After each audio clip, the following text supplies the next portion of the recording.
मंडळीनो नमस्कार. आजचा व्हिडिओ तुम्हाला सांगतो खास आवर्जून जे नवीन शेळी पालक आहेत, ज्यांना शेळी पालन मनातून करावं वाटतंय, पण अनेक प्रश्न त्यांच्या मनामध्ये उपस्थित आहेत बरं का. त्या शेळी पालकासाठी खास करून हा व्हिडिओ दाखवते बरं का. त्यांनी हा आवर्जून व्हिडिओ बघावा, आवडला तरच लाईक करावा, वाटलं एखाद्याला शेअर करावं तर शेअर करावा. कारण ह्या व्हिडिओमध्ये 100% तुमच्या सगळ्या असणाऱ्या जेवढ्या शंका आहेत का नाही तेवढ्या निघून जात्याला असं मी म्हणतो. आता कुणाची शंका आहे मला जमीन नाही मी कसं करावं, कुणाची शंका आहे माझ्याकडे चारा नाही मी कसं करावं, कुणाची शंका आहे मला बांधाय जागा नाही मी कसं करावं, काही जण म्हणतात मला जागा बी नाही आणि जमीन बी नाही मी कसं करावं, आता काही जण म्हणतात पैसेच नाहीत मी कसं करावं. आता काही जणांना अजून प्रश्न असतील बरं का. ह्या सगळ्या प्रश्नाचं उत्तर या व्हिडिओमध्ये तुम्हाला सांगतो. मी सगळे प्रश्न खोडून काढतो, ते पण माझा स्वतःचा अनुभव, माझ्यावर आलेले सगळ्या संकटाचं तुम्हाला मी सांगतो. आता एक लक्षात ठेवा, ज्या बंधूकड समजा, आणि तुम्हाला एक अजून सांगतो बरं का, शेळी पालनाला पैसा लागत नाही, जमीनसुद्धा असली तर असली तर चांगले, जमीन नाही म्हणून शेळी पालन करत नाहीत असं साप चुकीचे. आलं लक्षामध्ये. आता ह्याच्यातलं तुम्हाला महत्त्वाचं सांगतो म्हणजे तुमच्या लक्षात येईल. आलं लक्षामध्ये. आता काही जण म्हणतात मला जमीन नाही, दादानो मला फक्त 18 गुंठे जमीन आहे बरं का. त्या 18 गुंठे जमिनीत सुद्धा आज तुम्हाला सांगतो चारा सगळा शून्य झाला आहे. सगळा चारा शून्य. तुम्ही म्हणताल चारा आहे का, अजिबात नाही. सध्या ह्या गेलेल्या पावसाळ्यापासून माझ्या ह्या जमिनीत चारा नाही, फक्त सुबावळ होती त्याच्यावर मावा पडला, म्हणजे चाऱ्याचा प्रश्न सगळा मिटला. गेल्या 3 महिन्यापासून तुम्हाला सांगतो माझ्या शेळ्या मी वाड्यावर फक्त ऊसाचं वाडं टाकतो. त्या वाड्यावर संध्याकाळी खुराक, दिवसभर ऊसाचं वाडं. ह्याच्यापेक्षा माझ्या शेळ्याला अजिबात काही नाही. हा झाला तुम्हाला सांगतो जमिनीचा प्रश्न, बरोबर आहे. आता समजा एखाद्या दादाला जमीनच नाही, त्या दादानं तुम्हाला सांगतो नुसत्या रस्त्याच्या कडेला बी एक चक्कर मारली ना तरी अर्ध्या शेळ्या त्याच्यावर जागतात, आणि पुन्हा राहिला थोडा भुसा फिसा टाकला तरी तो दादा त्याच्यावर शेळी पालन करू शकतो. आलं लक्षामध्ये. फक्त एकच सांगतो, शेळी पालनाला लागते हिम्मत लागते, त्याच्या बुडाला आग लागलेली लागते. उगाचच काहीतरी भुशारक्या मारून शेळी पालन होत नाही. त्याच्या मनामध्ये करण्याची जिद्द लागते. मनामध्ये जिद्द असली की 100% शेळी पालन झालं. मनामध्ये जिद्द लागते. पण एक लक्षात ठेवा, फक्त त्या शेळी पालकाला फक्त मेंदू असावा. त्या मेंदूचा वापर त्यानं जर चांगल्या कामासाठी केला ना, मी तुम्हाला छाती ठोक सांगतो, तो शेळी पालक 100% वर जाते. ह्याच्यामधले 2-3 कारण आहेत बरं का. एक तर त्याच्याकडं पैसा आणि डोकं दोन्ही असावं, नाहीतर 1 रुपया बी नसावा, 100% ते शेळी पालक वर जाते. आलं लक्षामध्ये. मुबलक पैसा असला अजिबात शेळी पालक वर जात नाही. नुसते पैशाच्या जोरावर शेळी पालन होत नाही. त्याला एक तर ती उपाशी मेलेला असावा, त्याला घरी येऊन सगळ्यांनी चिडचिड केलेलं असावं, गावात सुद्धा त्याची नाचक्की झालेली असावी, सगळ्यांनी त्याला नावं ठेवलेले असावेत, सगळे कागदपत्रवाळ्या बोंबलून कुठेही नाही नोकरी लागली म्हणून शेवटी निराश झालेला असावा. 100% तो माणूस, तो शेळी पालक, तो तरुण जगाच्या पाठीवर 100% मालक होणार. पण त्याच्यामध्ये हिंमत पाहिजे. पैसे नसू द्या, पैसे कुणाकडूनही एक अर्ध्यानं शेळी घ्या, कुणीही देत आहे. कोणी एखाद्याला म्हणायचं मला 1 शेळी अर्ध्यानं दे, किंवा 2 शेळ्या घ्या. एक घेतली तर काय होतं, मुंबलत बसती. 2 शेळ्या घ्यायच्या. तुमच्या घराच्या पाठभितीला तर थोडी जागा असती शेळ्या बांधायला, हे तर खरं आहे. त्यालाच फक्त एखाद्या ताडपत्रीचं थोडं उतरतं छप्पर करा, जेणेकरून त्यांना संध्याकाळी ऊन वारा पाऊस थंडी लागू नये म्हणून थोडं छप्पर करा, त्याला बंद करा, एवढंच करा. आणि त्यांना जास्त हे काही आणायची गरज नाही. कुठलंही तुम्हाला सांगतो, कुणाच्याही रानातले 2 जरी फांदीचे जरी 2 फांद्या जरी आणल्या ना तुम्ही आणि त्यांना टाकल्या ना, त्या शेळ्या त्या फांद्या तर खात्यातच, ती लाकडंसुद्धा खात्यात. आलं का लक्षामध्ये. ही शेळ्यांची तुम्हाला पद्धत सांगतो. त्याच्यामुळं जाग्याचा प्रश्न मिटला. चारा शेळ्यांना अजिबात जास्त लागत नाही. आता मी माझ्याकडं 4 शेळ्या, 1 बोकड आणि 8 पिल्ले आहेत. आत्तासुद्धा 2 पिल्ले माझे वाढले. एवढा माझा परिवार आहे. फक्त वाड्याच्या 5 पेंड्या मी आणतोय. 5 पेंड्या आणल्या आणि टाकल्या किती दिवसभर त्या खात्यात. त्या खाल्ल्या. संध्याकाळी मात्र खुराक थोडा दादानो थोडा मी जास्त देतोय. 100 ग्रॅमच्या ऐवजी 100-150 150-200 ग्रॅम असेल. ते बी काही लय भारी देत नाही, राशनचे गहू देतोय.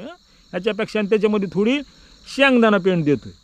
पण शेळ्यांना जगवायला तुम्ही म्हणत असाल की फार मोठं काहीतरी लागतंय, अजब फिजब. अजिबात लागत नाही. शेती अजिबात नसली तुम्हाला तरी तुम्ही 5 शेळ्या 100% जगवू शकताय. शेती 1 गुंठा नसू द्या तुम्हाला. घर तुम्हाला राहायला तर घर असेल, त्याच्या साईडला कुठंतरी थोडी शेळ्या, ती 5 शेळ्या बांधायला तर जागा असेल, झालं शेळीपालन सुरू. फक्त तुमच्यातला निर्लज्जपणा निघाला पाहिजे. तुम्ही लाज न समजा धरली, तुम्ही उपाशी मेला. आणि तुम्ही निर्लज्ज झालात की 100% तुम्ही पैसे खेळत तुमच्याकडे तुमच्या खिशामध्ये पैसा खेळला रे खेळला. हे लक्षात ठेवा. फक्त हे करत असताना ह्याच्यावरच तुम्हाला शेळी, एक शेळी तुम्हाला त्याचं येड लागलं पाहिजे. तुम्ही उठताना बी शेळी, झोपताना सुद्धा शेळी तुम्हाला दिसली पाहिजे. आता चुका होत्याल बरं का, काही तुमच्या ह्याच्यामध्ये चुका होत्यात. शेळीपालन करत असताना नवीन माणसाच्या चुका होत्यात. ते चूक डबल होऊ नये याची काळजी घ्यायची. छोटे मोठे रोग तुम्हाला त्याच्यातले समजून घेतले की तुम्हाला शेळी कळाली. काहीसुद्धा अवघड नाही. कुणी म्हणत असेल शेळीपालन लय अवघड आहे फलानं बिस्तानं, मी म्हणतो अवघड नाही, पण सोपं बी नाही. झोपून नुसते स्वप्न बघून शेळीपालनात मोठं होत नाही. त्याला थोडं मेहनत बी करावी लागेल. आलं लक्षामध्ये. आणि पुन्हा भुसा चारा जी समजा असतो, तुमच्याकडे 2 पैसे आले, थोडा भुसा विकत घ्या. एखादी ट्राली जर तुम्ही ट्रॅक्टर जर 1 ट्राली जर भुसा विकत घेतला, 10 शेळ्या तुमच्याकडे जगू शकतात.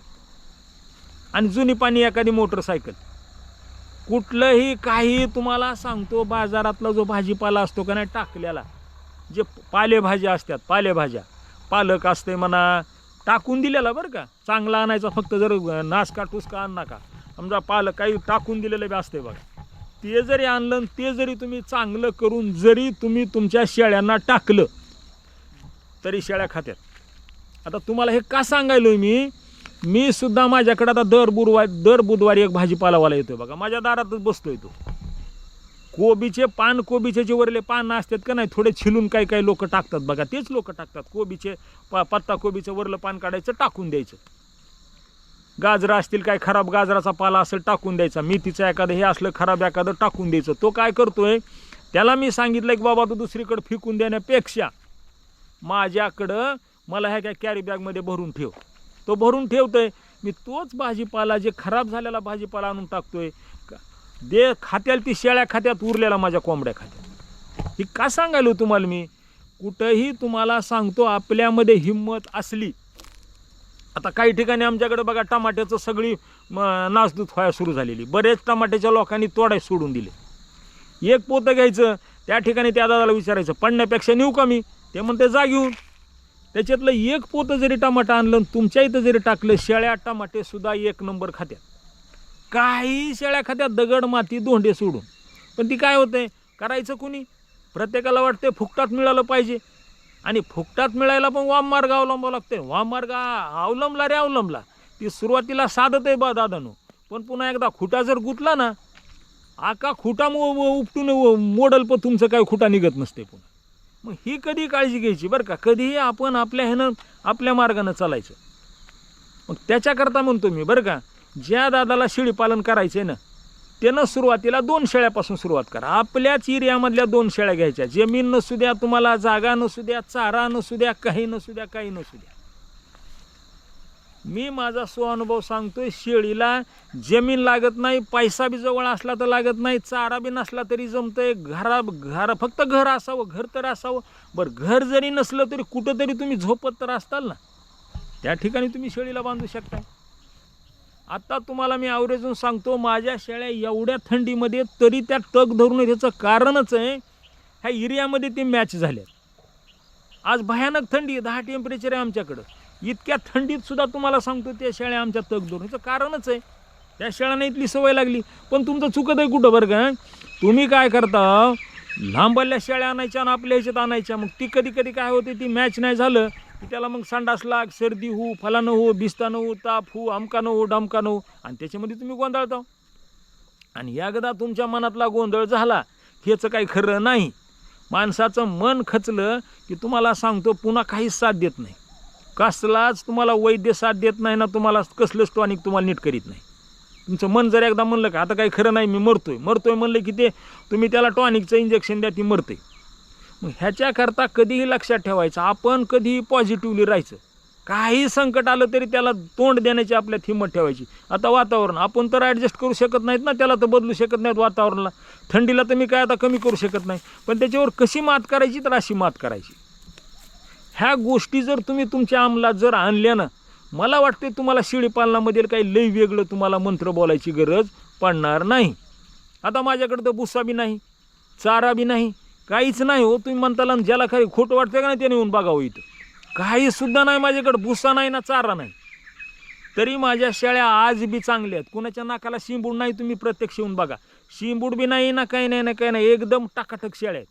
शेळ्या बिन पिल्ले बी. एवढंच झालं थोडी पिल्लांची वाढ थोडी लवकर जाईल नाही का, शेळ्यांना दूध कमी झालं, थोडं होऊ द्या ना. पण तग धरून राहण्याची क्षमता शेळ्यामध्ये कधी तयार होते, जर तुम्ही त्याच वातावरणामध्ये शेळ्यांना तुम्ही जर त्याच ठिकाणी जर तिथल्याच वातावरणातल्या शेळ्या आणल्या तर 100% तुम्ही सक्सेस होता. पण आपला चुकतंय नेमका मुद्दा कुठं, आपण दुसऱ्याच्या गप्पा ऐकून कुठल्या तरी लांबाल्या बात ऐकल्या की ती शेळ्या घेऊन येतो. ती शेळी असती तिसरीकडली. अहो पाहुणा आणला तर आपले तर तुम्हाला सांगतो 2 दिवस आणला तर त्याला संडास लागल्याशिवाय राहत नाही, कारण त्याला ते आपल्यातलं अन्न बी पाणी बी मॅच होत नाही. हे आताची वस्तुस्थिती. म्हणून तुम्हाला जर तग धरून राहायचं असलं तर 100% मी माझा अनुभव सांगतो. 2 ते 3 महिने झालं माझ्याकडं शून्य, सगळं शून्य शून्य, काहीसुद्धा नाही. पण मी आज ह्या ठिकाणी तग धरून, ह्याचं कारणच आहे माझ्यातली हिंमत. तसं शेळी पालन करायला दादानो एकच गोष्ट लागते, ती म्हणजे स्वतःतली हिंमत, बुडाला लागलेली आग आणि कुठंतरी करण्याची जिद्द. ह्या 2-3 गोष्टी असल्या 100% हे होते. आणि ज्या दादाला अजून कुठली शंका वाटते कॉमेंटमध्ये जरूर सांगा, मी त्याच्या प्रश्नाचं उत्तर तुम्हाला देतो. दादानो थांबतो ह्याच ठिकाणी, भेटू पुढल्या व्हिडिओमध्ये. तोपर्यंत